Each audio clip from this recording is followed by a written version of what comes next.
Chicago, President Trump indicating that he will make a decision soon about tackling crime in Chicago as he touts the progress federal troops have made in D.C. Chicago is no stranger to political battles, but this time, the city feels like the center of a national showdown. It's late afternoon. The sound of chants echoes across downtown as protesters march past City Hall, carrying signs and megaphones. The smell of rain from an earlier storm still lingers in the air, but it does little to cool the growing tension. This is the heart of America's third largest city, and tonight, it's also the epicenter of a massive fight over law, order, freedom. It all began when former President Donald Trump, now back in power, delivered a fiery speech from the White House. His message was blunt. Crime in Chicago is out of control, and if the city can't fix it, he will. In his own words, "We're sending in the National Guard." Within hours, news of the statement spread across social media like wildfire. Hashtags calling for protests filled Twitter and Instagram, while videos of residents reacting to the announcement went viral on TikTok. Some celebrated the move, saying Chicago needs order and safety restored, but many more saw it as an attack on their city, an invasion rather than a solution. By evening, protests had already formed outside the Thompson Center, with dozens of activists holding banners reading "Hands off Chicago" and "No military occupation." Their voices rose together in chants. Whose streets? Our streets. The energy was electric and furious. Longtime residents say they haven't felt this level of anger since 2020, when mass protests filled the loop after the killing of George Floyd. At the same time, Chicago police braced for a long night.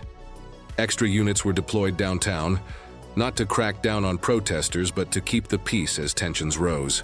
According to CPD, they were under strict orders to prevent property damage while allowing First Amendment rights. This delicate balance is something the city has struggled with before, and everyone knew how quickly things could escalate. Behind the scenes, Governor J.B. Pritzker wasted no time responding to Trump's comments. In a press conference, he condemned the president's move, calling it political theater designed to score points rather than solve problems. He insisted that Illinois has the resources to handle crime internally, and warned that deploying federal troops without state approval could lead to a constitutional crisis. Mayor Brandon Johnson echoed that sentiment, saying that Chicago's approach to public safety must focus on community investment, not military force. But for many families in Chicago, the politics are secondary to the fear they feel every night. In neighborhoods like Englewood, Garfield Park, and Austin, residents are tired of the shootings, the carjackings, the constant sound of sirens. They want safety, and some believe the National Guard might be the only way to get it. One resident told reporters, "I don't care who's in charge, Trump, Biden, whoever. If they can stop my block from being a war zone, let them come." The divide between these two viewpoints is what makes this story so explosive. On one hand, you have those fighting for local control, demanding that Chicago not be militarized. On the other, you have people desperate for peace, willing to accept federal intervention if it means fewer funerals.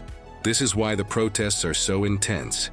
It's not just about Trump, it's about what kind of future Chicago wants. Meanwhile, Trump doubled down. In a late-night Truth Social post, he said, "Chicago is a disaster and we are going to fix it, whether the radical left likes it or not."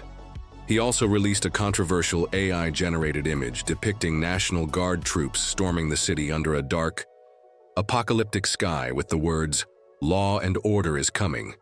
Supporters cheered the image as a sign of strength, but critics called it fear-mongering straight out of a dystopian movie. The next morning, the protests grew. This time, it wasn't just downtown.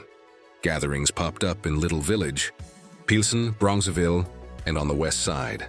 Community leaders, pastors, and activists took turns speaking to the crowds, urging them to stay peaceful but make their voices heard.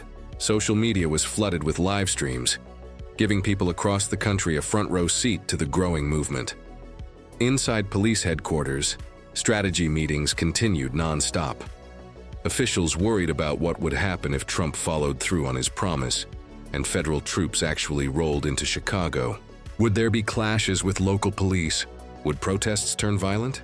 The city has seen this before, back in 1968, when the Democratic National Convention turned into a televised battle between police and demonstrators.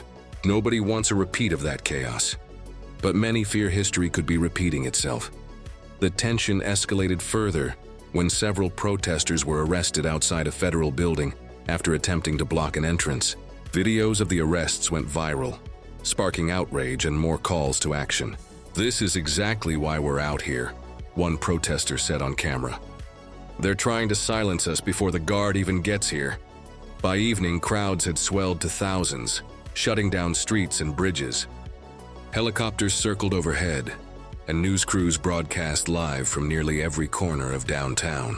Even people who don't normally pay attention to politics were tuning in, glued to their phones, watching history unfold in real time.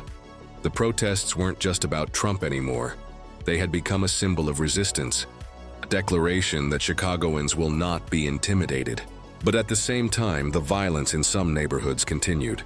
Police scanners reported multiple shootings across the south and west sides during the protests, reminding everyone of the very crisis that started this standoff. As midnight approached, the city was at a crossroads. Would the protests grow into a nationwide movement like 2020, forcing the administration to back down?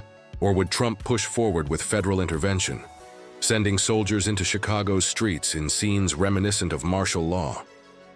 The story is still unfolding, and every Chicagoan knows that the next few days could define the city's future. For now, the chants echo through the night. The streets are filled with anger and hope, and the world is watching what happens next.